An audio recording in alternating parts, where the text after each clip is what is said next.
सभी बच्चों को नमस्कार। तो आज हम पढ़ते हैं भारतीय राष्ट्रीय आंदोलन।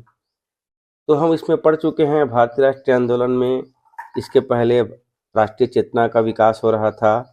तो इसी अंतर्गत भारतीयों की राजनीतिक सभाएं होना प्रारंभ हो गई थी। तो इसमें सबसे पहले 1851 में कलकत्ता में ब्रिटिश इंडियन एसोसिएशन की स्थापना हुई। कहाँ पर? कलकत्ता में ब्रिटिश इंडियन एसोसिएशन की स्थापना हुई। 1852 में मुंबई एसोसिएशन की स्थापना हुई और 1852 में ही मद्रास में मद्रास नेटिव एसोसिएशन की स्थापना हुई। लेकिन ये जन सामान्य की सदस्य इसमें नहीं थे। अतः 1870 में, कब? 1870 में पूना सार्वजनिक सभा की स्थापना हुई। इसमें जो जन सामान्य के लोग थे इसके सदस्य बने। तो जो पूना में 1870 में पूना सार्वजनिक सभा की स्थापना हुई थी, उसमें जन सामान्य के लोग इसके क्या बने थे? सदस्य बने थे। फिर 1884 में 14 साल बाद मद्रास में एक मद्रास महाजन सभा की स्थापना हुई और अगले साल 1885 में बॉम्बे प्रेसिडेंसी एसोसिएशन की स्थापना हुई। तो ये पहले के तीन, जो बाद के तीन हैं, ये जन सामान्य की सदस्य सभाएं थी। अब आते हैं 1853। तो ये महत्वपूर्ण है। 1853 में कलकत्ता में इंडियन एसोसिएशन की बैठक आयोजित की गई थी। 1853 में कलकत्ता में इंडियन एसोसिएशन की बैठक आयोजित की गई थी। इस बैठक में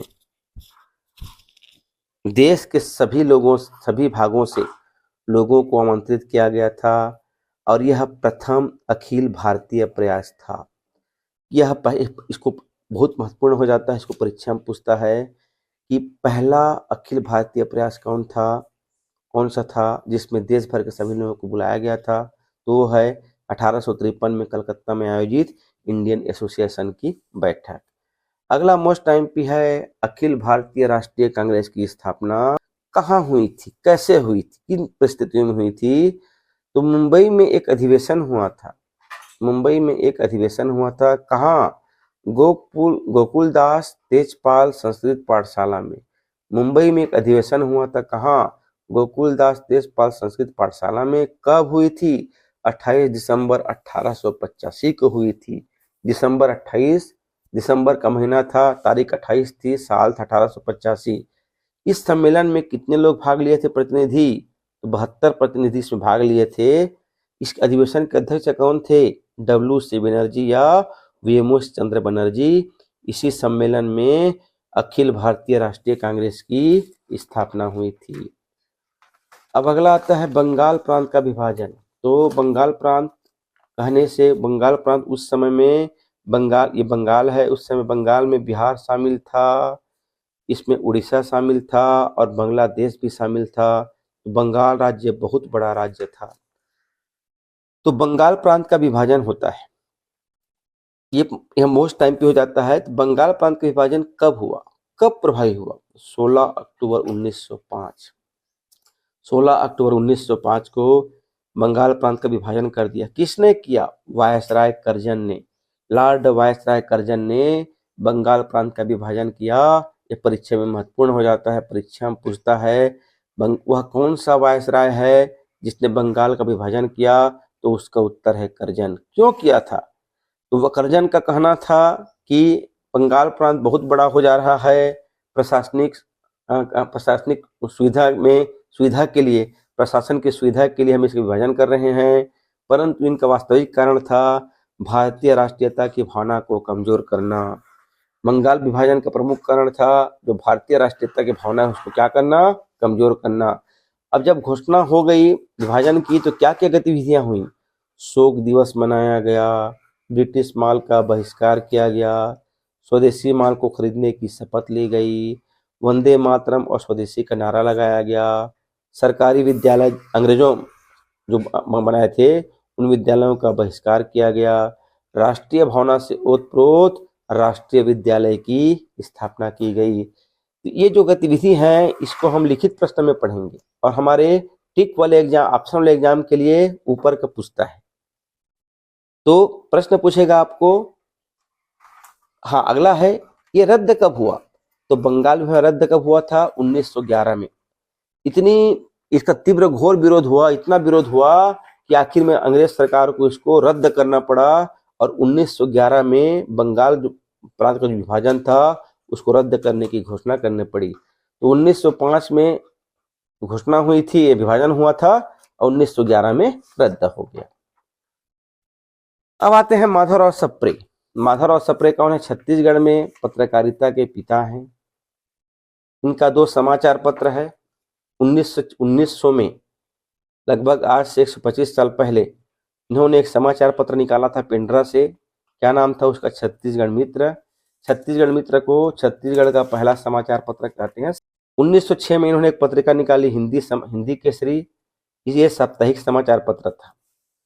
अब है 1906 का कांग्रेस का कलकत्ता में अधिवेशन हुआ। 1885 में कांग्रेस के गठन के बाद हर साल दिसंबर में कांग्रेस प्रतिवर्ष अधिवेशन बुलाती थी। तो इसी क्रम में 1906 में कांग्रेस का कलकत्ता में अधिवेशन हुआ। उसके अध्यक्ष थे दादा भैनोरे जी। तो इसी कांग्रेस के कलकत्ता अधिवेशन में पहली बार स्वराज्य की मांग की गई। पहली बार स्वराज्य की मांग की गई।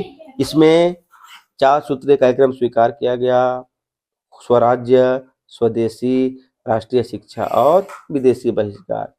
एक साल बाद 1907 में कांग्रेस का सूरत में अधिवेशन हुआ।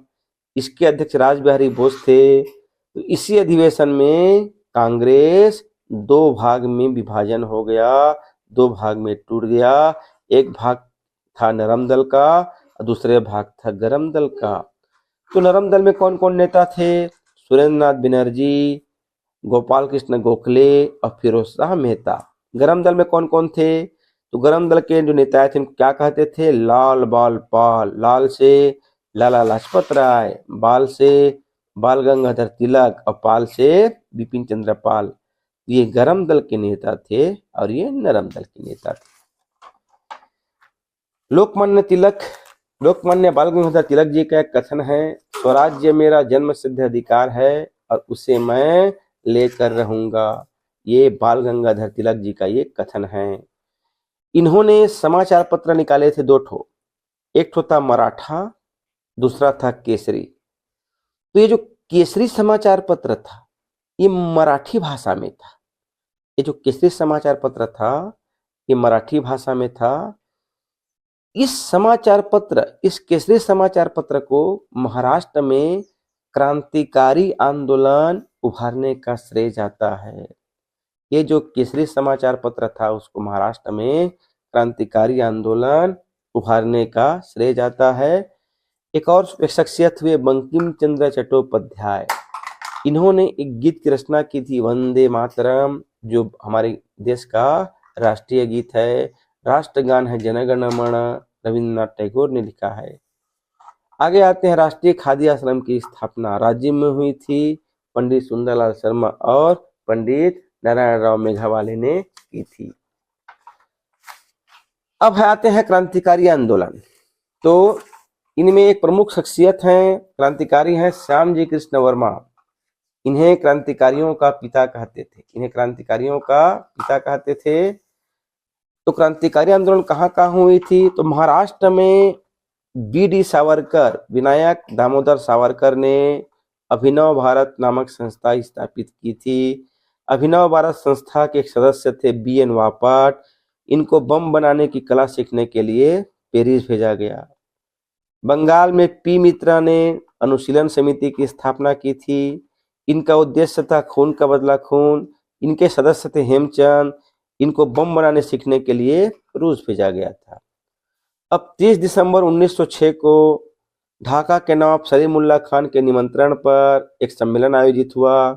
उस सम्मेलन के अध्यक्ष थे नवाब वकारुल मिल्क और उस सम्मेलन में ही अखिल भारतीय मुस्लिम लीग की स्थापना हुई थी। तो प्रश्न पूछता है मुस्लिम लीग की स्थापना कब हुई थी? तो 1906 में हुई थी। अब आते हैं 1916 में लखनऊ में क्या हुआ था? सर्वदलीय समझौता हुआ था। इसी समझौता में कांग्रेस जो 1907 में टूटा था, अब फिर से कांग्रेस का विलय हो गया। अब आते हैं 1911 का दिल्ली दरबार का आयोजन। तो इसी दरबार में एक घोषणा की गई थी 1911 में कि अब दिल्ली भारत की राजधानी बनेगी। तो घोषणा 11 में हुई थी, लेकिन दिल्ली भारत की राजधानी कब बनी? 1912 में बनी। 11 में घोषणा हुई थी। यहाँ प्रश्न आता है दिल्ली भारत की राजधानी कब बनी? तो 1912 में बनी। ये मोस्ट एमपी है। 1912 को भारत की राजधानी बनी। अब आता है 1913। 1913 में क्या हुआ था? उत्तरी अमेरिका का एक शहर है सैन फ्रांसिस्को, यहाँ पे गदर पार्टी की स्थापना हुई थी। गदर पार्टी के नेता थे लाला हरदयाल। कौन थे? लाला हरदयाल। यहाँ तो गदर पार्टी की स्थापना किसने की थी? लाला हरदयाल ने की थी। अब आते हैं प्रथम विश्व युद्ध। क्या हुआ था? यह युद्ध 1914 से 18 के बीच चला। इस युद्ध के बाद महात्मा गांधी को कैसर-ए-हिंद की उपाधि से सम्मानित किया गया था। अब आते हैं Shrimati Annie Besant. Annie Besant Ireland से आई एक विदेशी महिला थी। इन्होंने भारत में होम रूलिंग आंदोलन प्रारंभ किया था। इसको पूछता है भारत में होम रूलिंग आंदोलन किसने प्रारंभ किया? श्रीमती एनी बेसेंट ने किया। कहाँ से आई थी? आयरलैंड से आई थी। इनके साथी कौन थे? बाल गंगाधर तिलक इनके साथी थे। अब हम